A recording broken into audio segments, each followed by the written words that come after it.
Lorsqu'on regarde les différents types de préparations disponibles sur le marché, on constate que la majorité des pilules sont préparées sous forme de plaquettes de 21 comprimés, 3 semaines de prise, 1 semaine d'arrêt. Il y a aussi des pilules sous d'autres formats, le 21+7. Alors le 21+7, ça peut être simplement un truc de nouveau pour les distraites. Ces pilules peuvent être purement des placebos, c'est-à-dire des pilules qui ne contiennent aucune hormone. Et de ce fait, la femme prend sa pilule en continu tous les jours, n'interrompt pas, n'a pas de calcul à faire, à moins de risque d'erreur. Maintenant, il y a aussi des femmes qui supportent très mal l'arrêt de la pilule pendant les 7 jours, parce que les ovaires n'ont pas toujours le temps de reprendre leur production hormonale complète en 7 jours. Et donc, elles se sentent avec des signes de manque d'hormones, pas bien.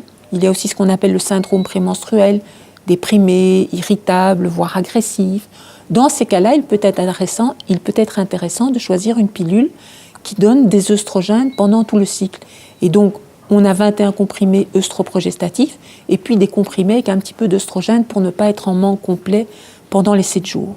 Dans les nouveaux types de pilules avec des œstrogènes naturels, on voit de plus en plus cette répartition, même parfois beaucoup plus sophistiquée, avec plusieurs dosages, 3-4 sur un cycle, pour essayer d'imiter au mieux le cycle naturel de la femme et donc lui permettre de se sentir le mieux possible dans sa peau tout au long du mois.